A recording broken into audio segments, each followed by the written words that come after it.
All right. Good morning, everyone. Welcome to our Virtual Morning Job Club. We are here to provide a space to learn, network, and share with each other to meet our career and life goals. This morning, we will be covering a great way to get your presence known when hunting for a job, LinkedIn. LinkedIn is currently the largest social network for professionals like Facebook for business. Today, we're going to go over the basics of making a profile and what you can do to make yours stand out to employers and associates. Now, you may be asking yourself, I already have a Facebook account. Why do you join another social media site? Because LinkedIn gives you the tools to build a professional brand and network with people in your industry. You can reach out to former coworkers and associates to see what they're doing. They can let you know if a company is hiring, and business will also generally post their hirings on LinkedIn as well. Share ideas on how to improve your skills. Maybe after reading their profile, you may see that they want to collaborate on a new business idea. There's so many possibilities. Just sharing and contributing your field is a great way to stay active in your chosen field.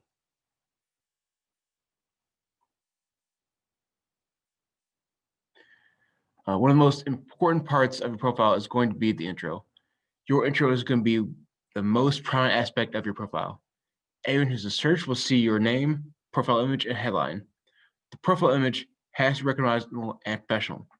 The background image and the image on your profile should complement your profile image. There are a few presets that link to offers, but feel free to find a nice landscape image on the web somewhere like Unsplash. Has thousands of Creative Commons images that you can use for any project. The headline should be short, no more than a sentence or two, or a series of keywords. It has to communicate what you do, who you are, and what you are seeking. It will be the most rarely visible to the search engine as well. Okay, let's go over an example profile. In this case, mine. The profile image here was taken in-house by our studio staff. As you can see, they do great work. The background is a stock image I took from Unsplash. It's not fancy, but it gets the point of what I do across. I used to have a longer intro, but I shortened to just three key titles. It gives a general idea. It also gives a general area where you currently place. Like I said, right now it just says Greater Chicago area. I could make it more exact, but I just left like that. Just my connections, contact info. You can choose to share more, but I just include my email. There are also a few buttons here that only you can see. You can set if you're looking for a job, and that'll usually show like a little border around your profile image, like I'm accepting offers right now. Or if you're hiring as well, say if you were a business owner and you wanted to know, hey, we're hiring, you could put a little notice there and it would show up there as well. In the add profile section, lets you quickly jump to a section and edit it. More gives you various ways to share your profile and to use it to build a resume.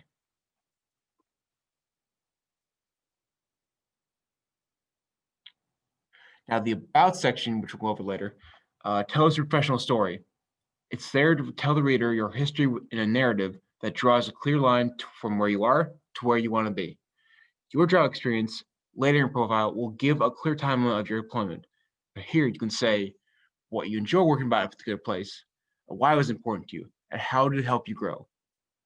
Don't be afraid to show off your passion and accomplishments.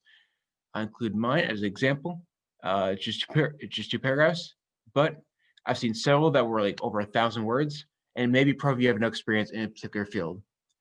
I recommend not to include I statements like branded from your perspective, and maintain a objective third-person writing, as if someone else was describing you. But I've seen some very good first-person examples.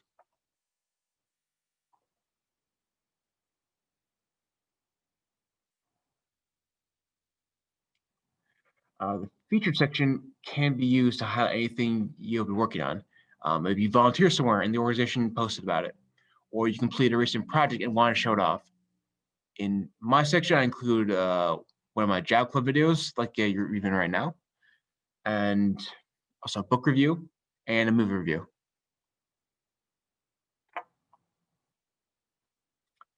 As a social media platform, LinkedIn includes ways for you to interact with other members. All activity or your interests can be found in these two sections.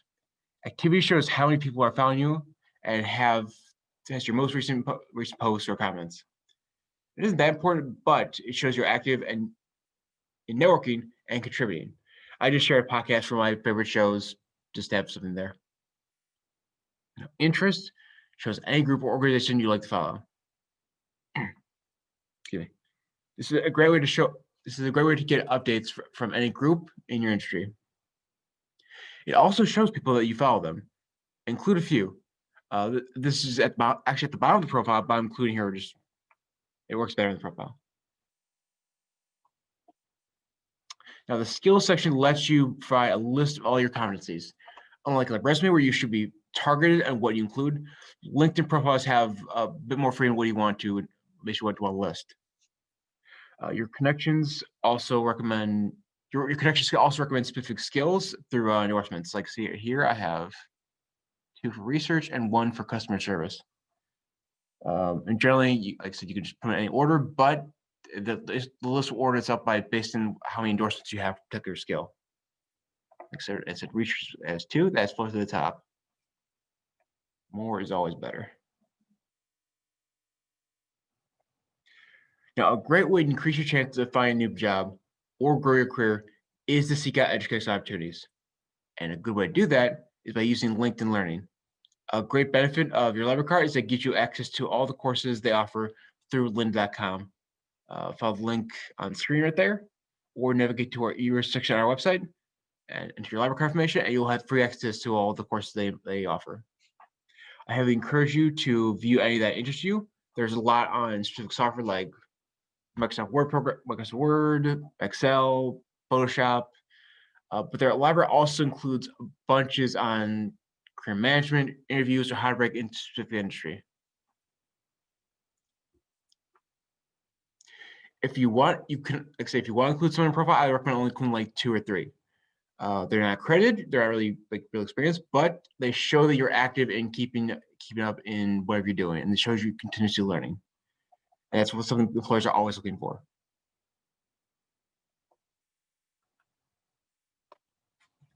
Experience allows you to build a timeline in your professional experience, education, license, and certificates, and volunteer work.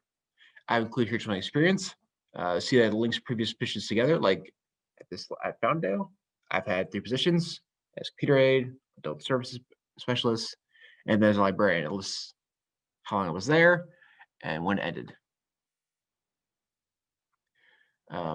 Like with a resume, you don't have to include everything you've ever done. You just need to include things that will be interested in people who are going to read it.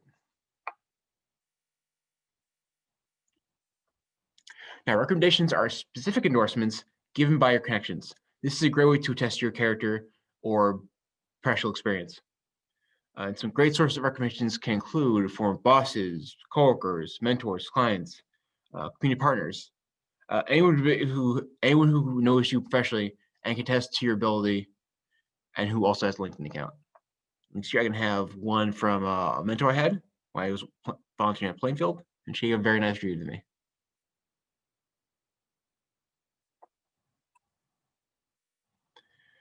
Accomplishments are for showing your accomplishments.